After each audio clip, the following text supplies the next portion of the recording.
it up. Okay, sometimes whenever we're doing some work on the car, we wind up with something kind of blowing up in our face.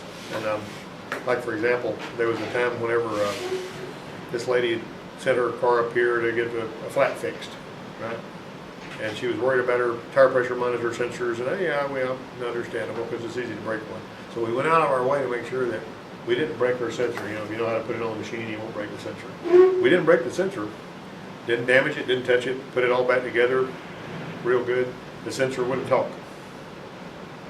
So I got another sensor that was supposed to fit that car, put it in there. That sensor would talk, but the system didn't like it.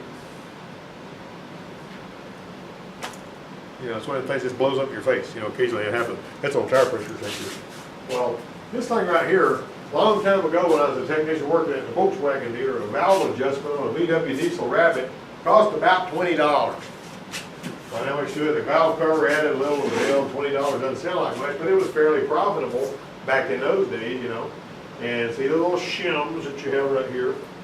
And basically what you got right here is you got these little lobes that ride on those shims, and you're supposed to run a go, no-go gauge up there with that lobe up. And there was a spec for the exhaust and a spec for the intake. And so we would actually do those. These cam followers, you know, plunge up and down in there. They look like this, is what they look like. And except those don't have a shim on top, but you know, the Toyota ones have got different thicknesses from here to the top that you have to measure and put in there, and they're slightly different. They don't have those shims, but the shims in the Volkswagens were like that. And this is kind of what the cam follower looks like. If you see that right there, it goes up and down in that thing right there, and there's your shim. There are various different thicknesses, and if it's got too much clearance, you add a thicker shim. Well, one day there was one that came in there that had a lot of space in there. It's like the valves were really loose. Never had seen that before. I adjusted the valves on bunches of things. And on this particular one, it came in there warm. Adjusted the valves on it. I think it was 8 and 10 or something like that, or 10 and 12. I can't remember what the spec was, but one way or another, I did the valve adjustment and all just like it's supposed to be. I had to put really thick shims on there because in order to get it in spec. Well, everything was fine when the engine was warm, but when the guy came to pick it up when it was totally cold, this right here, when this globe would push that down, it would get stuck in some, you know, that varnish that oil leaves. It would get stuck in there, and then the engine would come up and bump the piston and knock it closed. And when it was spinning over, it would go la la la la, and make all kind of crazy racket until it warmed up, and then it sounded normal. And the guy came back, oh boy, he was hot, he was mad, you didn't do something right, and all that kind of thing. It was terrible. So what I wound up doing was, I says, let's go ahead, but instead of going all the trouble to pull all this thing apart and clean all that stuff out, let's put the valves back like they were. And washed his engine off, sent him on his way. Not a big deal, you know, because if they're not too tight, it's not going to really cause a problem. But that was one of those things that just blew up in my face and I didn't do anything wrong, you know. All right, what's the term that describes the A indicated on this valve opening chart? What's the term? What is this place right here? What do you call that? You got it? Everybody got it? Where? You already written it? What do you call that place? This is where the exhaust valve is open, the intake valve is open. So the exhaust valve is closing, the intake valve begins to open while the exhaust valve is still open. And then it opens up here. And this is millimeters of opening, by the way, is what that is. And this is degrees. You got it? Move on. Okay, one of the camshaft loads rides on a shim with the cam load pointing up. The clearance can be measured with a feeler gauge. That's one of the whole job can be done in about 30 minutes. It's the tool that you push the little follower down. That's a little tool that you get the valve shims out with. That's what the car looked like. That's what the engine looked like. The little diesel. And there you go. And that was the one. So when the customer came to pick up the car and made that noise, I've already told you this story. I'm going to go through it pretty quick. And he looked like this. You know, he was real, he was not happy. Okay, so I could tear everything down, clean all that varnish from the cam floor, but as a friendly customer, I wasn't going to pay for that repair, and I wouldn't be doing it on my own time. It's his problem, and I put them loose like they were. So I put them loose like they were. I already told you that. Their question, true. The service advisor brings the customer to talk to you about a problem he's having with his truck. You haven't worked on it or even looked at it. You make an educated guess as to the cause of his concern. The customer's a jerk, and he calls you an SOB and says he's not going to have you experiment on his truck. Never worked on the guy's truck before. And basically he came and says, My truck's transferring gas from the front tank to the back tank. And I said, well, usually that's a switching valve. I mean, I don't know what else it could be really, because I've seen a bunch of those. And I said, that's the first thing I would do is put a little switching valve on. Oh, you SOB, you're not going to be. You know, except he said the word, you're not going to be, we're experimenting on my truck, blah, blah, blah, like that. So how do you react to that?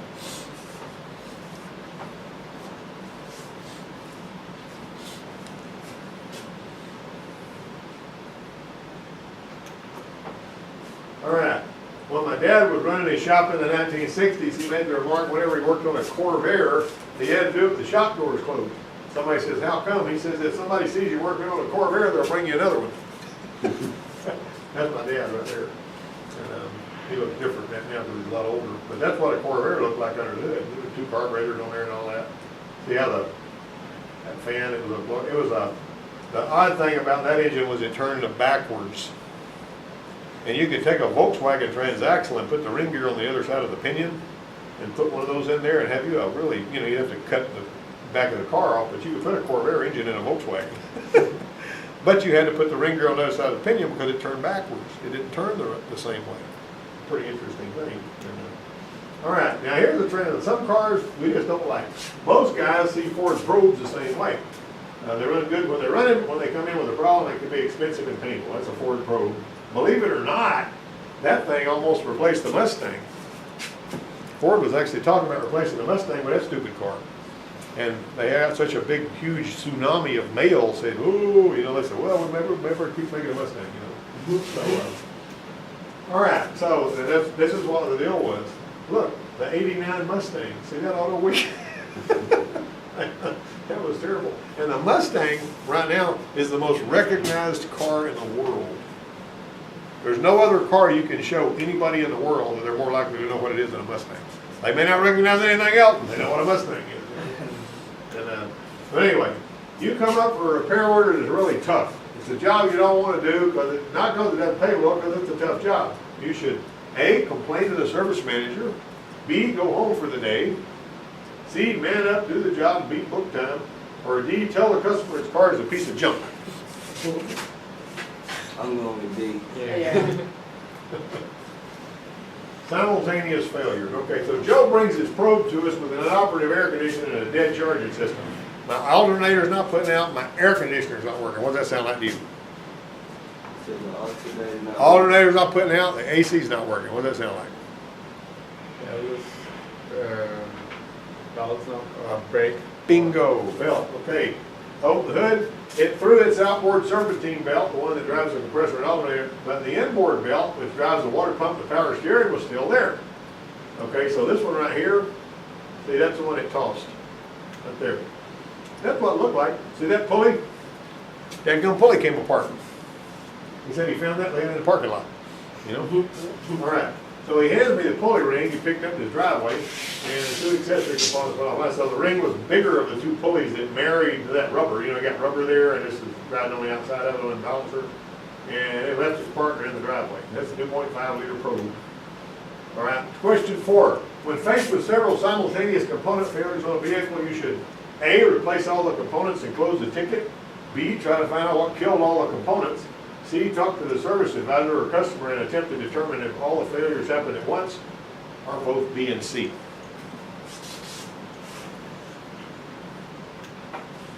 All right, got a new balancer. This would be a simple repair. Put a balancer on there, get $130 for it, put the gymnastics with the puller to negotiate the space. Got it in there, managed to get it off, managed to put it back on. We're in Fat City. So I looked at the part of the timing belt you could see, and it was brand new. Somebody had just put a timing belt on this car. Okay, so I applied the necessary torque to overcome the interference fit, which is, interference fit is when it's really tight. You know, you don't have to press it on with a press, but you need it goes on pretty strong. So I seated the gear and pinched it against the crankshaft ball. Now this is really important because right here, this goes against the crank gear, the bottom crank gear. All right. If the outer part of a harmonic balancer slips, A, the timing marks may not be dependable. B, the crank sensor might be damaged. C, the belt might wear unevenly. Any of the above.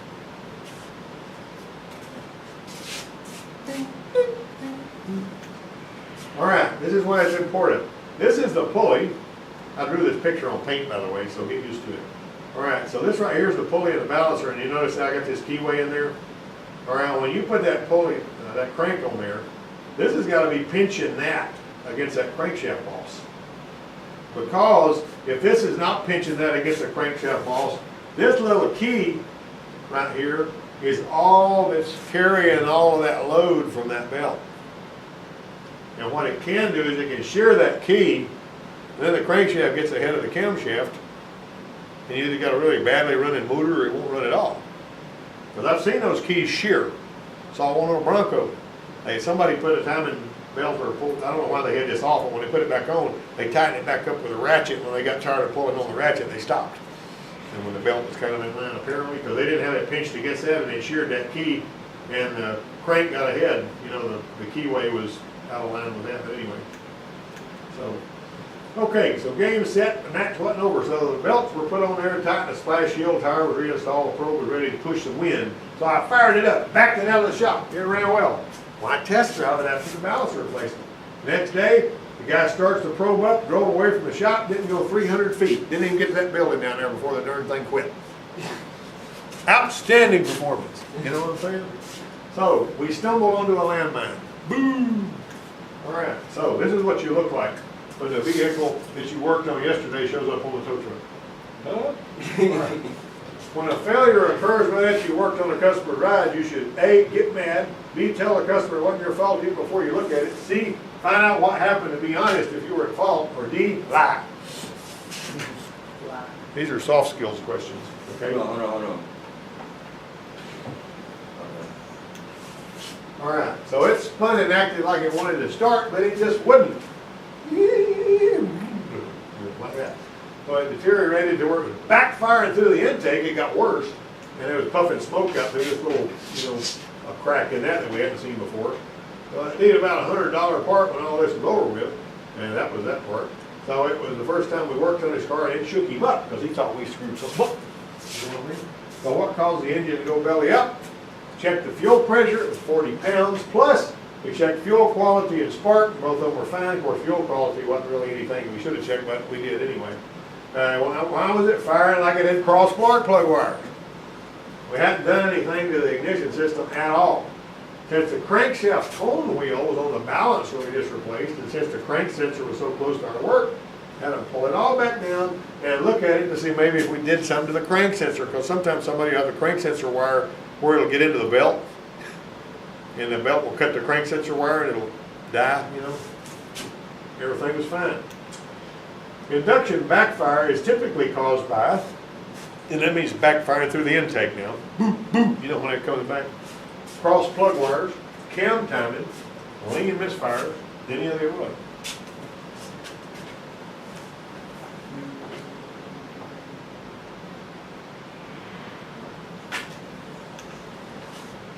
Was it in time? Well, we lined that mark up right there, Look at that. When the timing covers pulled to the point the marks were visible, and it got like we did on the Nissan, you remember that? And the marks aren't easy to find or figure out without an illustration. We determined the timing belt was not the problem. All the marks were lined up perfectly. Now what are we going to do? The crank pulley mark and the cam gear marks were lined up. It was obviously on TDC compression, but what about the distributor? If it was firing out of time, there was something going on in that area, but what? Well, the distributor is driven by the exhaust camshaft on the front head, so why not remove the distributor cap and see where the rotor was pointing? Question 8. If you don't have a cylinder hone and you do engine work, you should A, find somebody who'll loan you one whenever you need it. B, use sandpaper. C, don't worry about honing the cylinders. Or D, buy a good hone. There was this guy with a big old beard named Donnie Smith, talked like a hillbilly. He should have named Snuffy Smith, And he was over rooting around in his other mechanic's toolbox. I said, what are you doing in Phillips' toolbox? He said, I'm going to come here and look at my cylinder hone. And I said, well, you're an engine mechanic. How come you ain't got a cylinder hone? He said, my brother borrowed my cylinder hone. He didn't give it back. I said, why don't you get your brother by the beard and jerk him around? He goes, how'd you know my brother have a beard? I couldn't imagine him not having a beard with All right, so where is it pointing? With the cap off and the position number 1 firing post noted and marked on the distributor housing, we found the rotor was pointing at 6 instead of 1. Now we're getting somewhere. Ain't lined up, right? We found our smoking gun. How did this happen? If the cam marks are lined up, but on the opposite end of the camshaft, the distributor's out of line, what does that mean?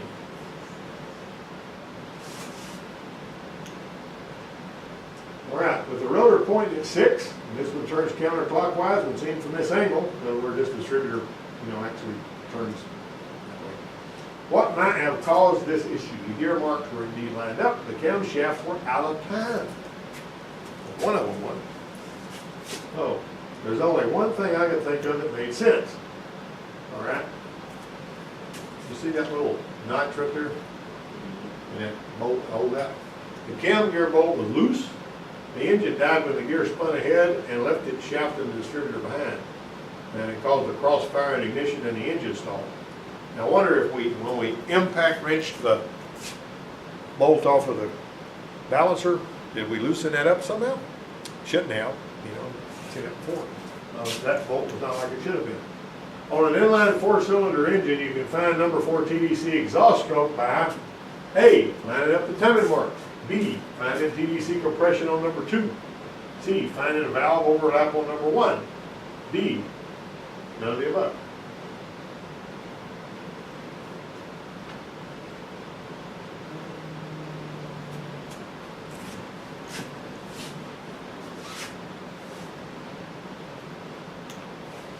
Here's your little pin right here. There's a little knock pin, they call it.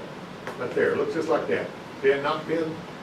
And see that little place right there? That pin's supposed to slide over that. What we found out was that pin wasn't even there. Whoever put the timing belt back on either lost the pin or something. I don't know who did the timing belt. But what they did was they just put it back together so it was lined up and tightened it up. And it ran okay until right after we put the balancer in. All right, so this the little 4-banging brother of that one, we talked about this. You remember this picture I showed y'all last week? It's a little brother of this machine. And it usually doesn't have a knock pin on that one.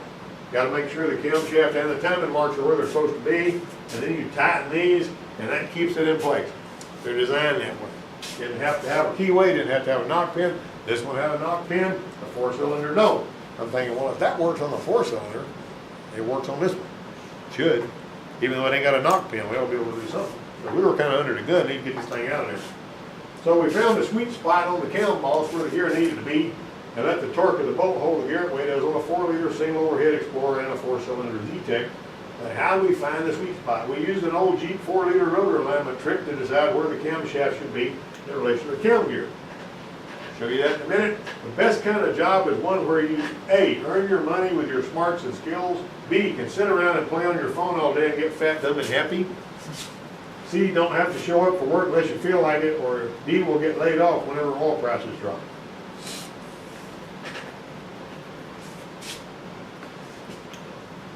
Okay, on this one here, on these Jeeps where we'd have to adjust the cam sensor on some of these that were giving trouble by having the rotor right here just past that. When it was lined up on TDC compression number 1, we would adjust the distributor so that rotor was just passing that post. The reason we had it just passing the post is because when timing advances, the firing happens when this thing is farther over this way. And we want the firing of it, and whenever you're just floating going down the road on one, the timing may be 50 degrees before top dead center, which is going to put this thing firing way back here. Well, see, if it's firing, if it's centered up on this post during that whole window, it will always jump to hit that post. If you got it out of line, it may jump back and hit this one,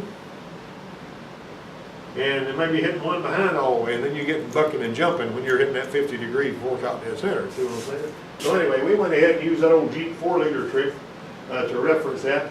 We got that thing set up. All right, so that's basically what I just explained to you. And the trick worked. We torqued the camshaft bolt to 100 foot-pounds, the valve cover back on, ran smooth. It was one of those moments where we were saying, man, I'm glad we didn't bend any valves, you know. So we set the timing, tightened the distributor, installed the covers, belt, splash shield, and Joe was good to go. he heads out the gate. And we didn't even spend no money. You know, and we'd have to buy nothing. End of show. Now, let's back up and look at our test questions. As if we needed to. Most of those are no-brainers, right? Huh?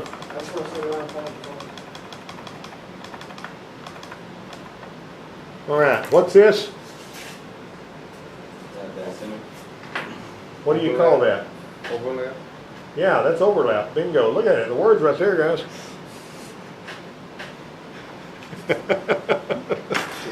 How do you feel about that? Whoops. All right. So, you know what I did when this happened? When the guy called you an SOB, what'd you put? I put go get another mechanic to help him. That's pretty smooth. What about you? Said we're saying that I'm a professional and know what I do. Okay, that's not a bad answer. What about you? I told him just to have a nice day. Same as his. You know what I told him? I stopped looking at him and I looked at the service writer that brought him out there and says, Robert, I'm through talking to this guy. You need to take him back up front. You know, I mean, just let the guy go back up. And the next guy, and Robert sent the guy on his way. We didn't even work on his truck. You know, because if he was that hard to get along with and we ain't even touched it, you can imagine what he's going to be like, you know, otherwise. All right. So, you don't go home for the day. I've seen a guy do that. They gave him this, and it was at that same Volkswagen place. They gave him this one of these 72 model Volkswagen buses. It had that Porsche engine in it. It was so aggravating to pull out of there. It had to have a crank seal put in it. And he got out of his car and went home. And so they gave me the job and I did it. But anyway, so basically what you're supposed to do is man up, do the job, beat book time. All right. So what I'm going to do is I'm going to try to find out what killed them. And first I'm going to talk to the service advisor and attempt to determine if all the failures happened at once. If they did, they're probably related. I mean, they're not 100%. Occasionally you'll have two things that'll die at one time. So what was that? B. Yeah, B and C. Yeah, that was the last one. D. Yeah. Yeah, with Delta. Okay, all of the above might be happening over there. Like we had an Explorer that well, two of them in 1 week. That the Explorer, the balancer slid back and machined the crank sensor. One of them killed the engine and the other one didn't. All right. All right. So you don't get mad. You don't tell the customer it wasn't your fault. You find out what happened. You find out what happened and be honest if it was your fault. All right, induction backfire is typically caused by one of these usually. Nowadays with full-on plug and all, you don't typically have a lot of cross plug wear. Cam timing issues can cause it, lean misfire. What causes induction backfire is a flame front going into the manifold when the valve's open. For whatever reason. Boom! You know, pop back. So that's D? Yeah. That would be right. Any of the above. If you don't have a cylinder hone, you go buy a dadgum cylinder hone. If you need one, you buy one. I used to have all kinds of people that want to come work out on my toolbox. I had one guy that had a really expensive toolbox and a really nice set of snap-on tools, and he'd come over there every day and borrow my fuel line release tools. And I'd say, the tool truck comes by every week. Are you going to buy you a set of tools the next time he comes? Oh man, don't give me a hard time. I just need to borrow your tools. You know? Why ain't you got some tools? Your wrenches are more expensive than mine, man. What's up with that? You know. Anyway. And on an inline four-cylinder engine, you find the number 4 TDC exhaust stroke by doing what? By doing what? How do you find it? You ready? Yeah. If you line up the timing marks, number 4 TDC's on exhaust on a four-cylinder, if it's an inline 4. Where is number 1 when you line up the timing marks? Top dead center compression. If top dead center compression on number 1, top dead center 4 is on exhaust, right? Yeah. So compression and exhaust, those are the 2 companion cylinders. If 1 and 4 are companions, 4 is on exhaust when 1's on compression. All right. And the one where you do is you earn your money with your smarts and your skills. There's a lot of people out there that would just absolutely love to have a job. You know, up at the Walmart distribution center where Zach worked for a while before he went to work over at that shop in Ozark, he said if they even saw you with your phone in your hand on the floor, you were fired. If you had your phone in your hand, hit the door. I do like that. Well, they gotta do that because people won't do that. Tell you something else. At the Hyundai plant in Montgomery, I was up there talking to him several years ago when we went for a tour. And the Hyundai plant, this guy that was talking to us said when we first opened the plant, we hired 2,500 people. And we set them all down and we said, look, this is production. You have to be here on time every day.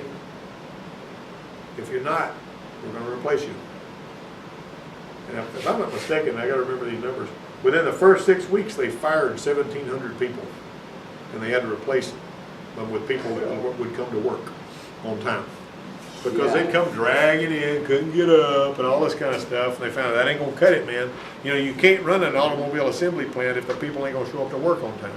So those people started out with really good, high-paying jobs, and they lost them because they couldn't get their fanny out of bed and get to work. You know what I mean? Yeah, I get up at 2:45 every morning. You know what I mean? And 2:45. nobody has to wake me up. Me and my wife both get up at 2:45. why do you get outside early? So we got a lot we got to get done before we walk out the door. And I got to get ready for the day and all that. So, but I mean, the thing about it is, if you got to be at work at 7:30 and you don't get up till 7 o'clock and it takes 25 minutes to get there, you probably gonna be late. More than not, right? Yeah. All right then. That was my little soft skills speech.